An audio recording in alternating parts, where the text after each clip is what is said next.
Hello. Today, yoga teacher training, question and answer, live number one. I'll answer your burning questions and regarding our native yoga mentorship. So, my name is Todd McLaughlin. I'm here at Native Yoga Center, and I collected some questions from our current yoga teacher trainers. And if you have any questions, please feel free to type them in the comments here now, and I will answer them here live. So, the first question that I received recently is what is the difference between your 200-hour program and other teacher trainings? Great question. So, what makes our teacher training really unique is that I work one on one with you. So, classic or typical yoga teacher trainings will get a large group of people together or a group of people together. And then the group is then, taken through the teacher training. And both my wife Tamara and I have been here at Native Yoga Center for 20 years, managing a yoga studio, running a yoga studio for 20 years. And we started doing our yoga teacher training program about 18 years ago. And so we are registered with the Yoga Alliance, and we do trainings in the 200-hour and 300-hour designation. So people start with the 200-hour, and then the advanced training is at 300-hour. So what I currently do now that is working really well and is called a mentorship program. What I found with working with groups is that I'm not able to give individualized attention based off the needs of each teacher trainer. So I currently offer teacher training on a one-to-one mentorship program. The cool thing is that you can actually join anytime that you want.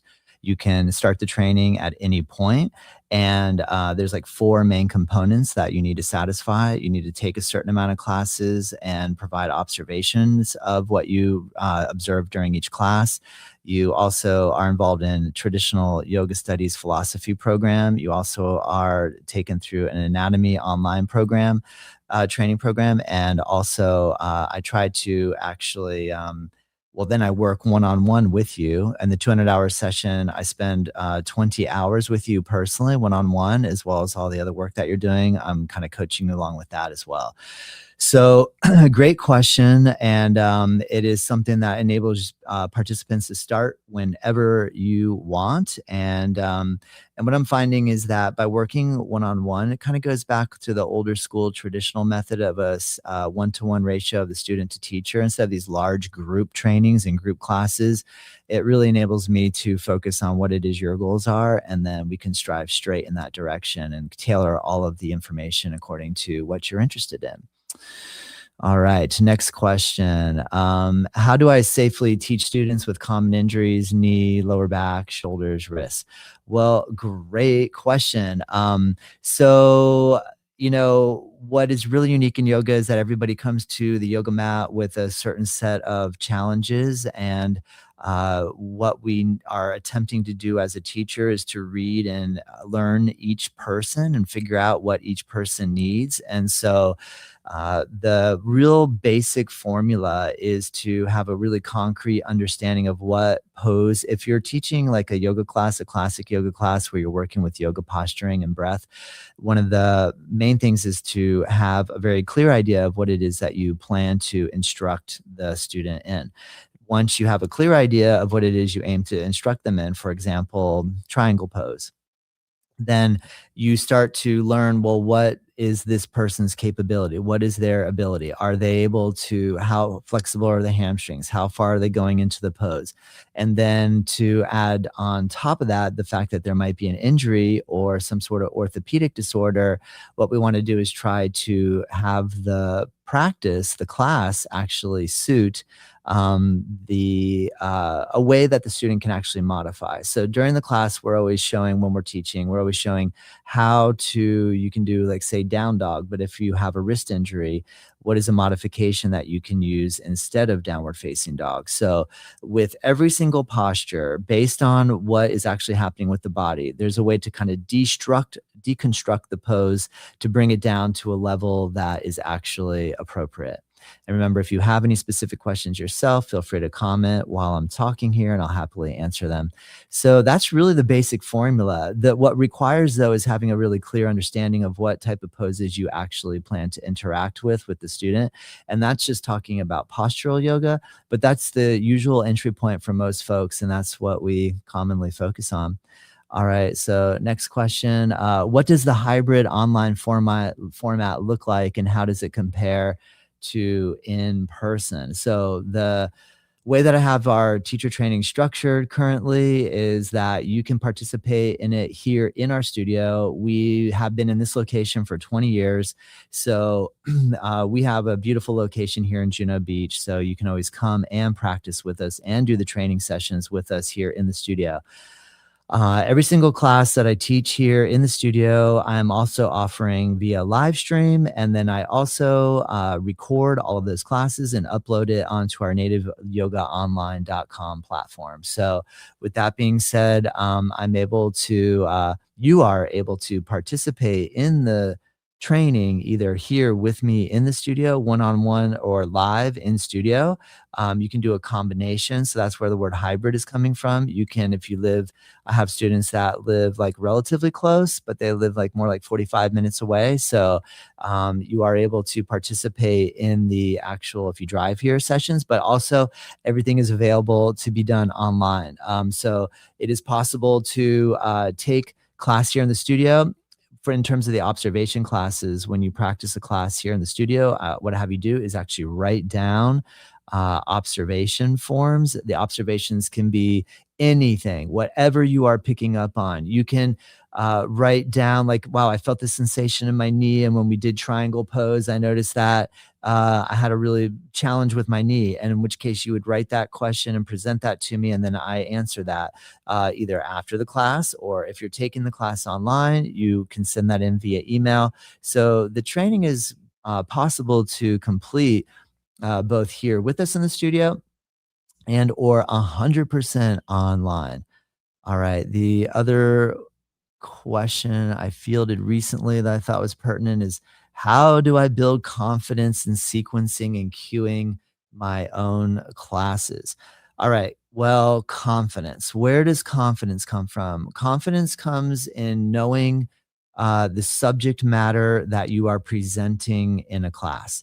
So being very clear about what it is you plan to do when you walk in to teach a class is absolutely critical. If you have that clear and in your mind, then you can walk into a class to teach confidently. So that's number one. Now, in terms of sequencing and cueing, so sequencing. So one way that we work is that we have classes that we teach that have set sequences. For example, I offer the Ashtanga primary series. That is a set sequence. We have a native vinyasa class in which we teach a relative set sequence. So the idea is that if you learn a sequence first and you memorize a series of poses in a specific order first, and then you attempt to go and conduct teaching that exact sequence to the audience that you are opening up to, then you have a very clear trajectory. You have a very clear map of what it is that you plan to actually instruct. So that is absolutely critical. Now, in terms of sequencing and making up your own sequences, well, that really requires, I think, having a lot of time within practice.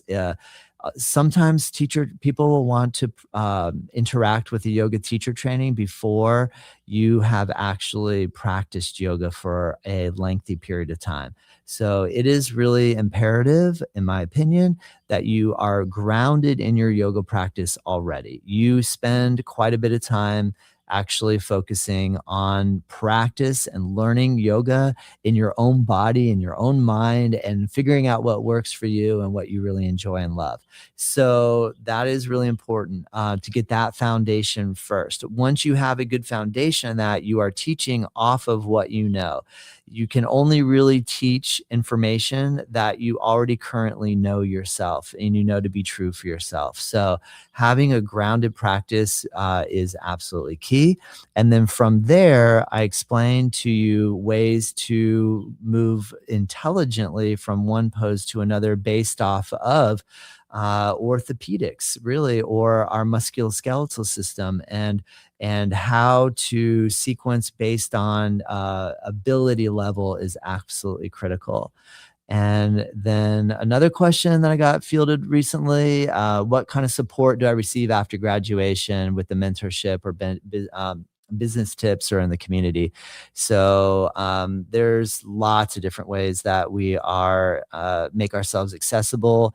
I mean, continued practice is absolutely key. I think one of the keys with becoming a yoga teacher is sometimes people go and take a yoga certification program and then don't ever practice yoga anymore, which is a real pity. I think that the key is that if you continue your own yoga journey and practice, then you have the ability to then instruct from your knowledge that you gain in your own practice. So in terms of support, I do a live stream here every single Thursday on YouTube. So I'm available to give instruction here online.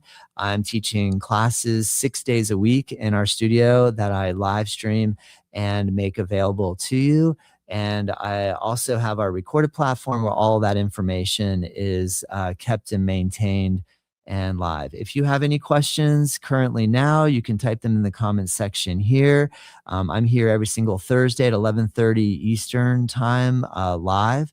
Yet you can reach out to me via my email, which is info@nativeyogacenter.com. Visit us on our website, nativeyogacenter.com. And I also interview yoga teachers all over the world and have a podcast called Native Yoga Toddcast, in which I release an episode every single Friday. I've collected 277 interviews now, and that is a phenomenal way to learn. And then, we just make ourselves available so that, you can always come to us and ask questions and help continue to support your teaching journey. All right. Well, thank you so much. And I look forward to meeting up with you on next Thursday. Remember to hit the subscribe button, the like, and share with any friends. We greatly appreciate it. Have a great day.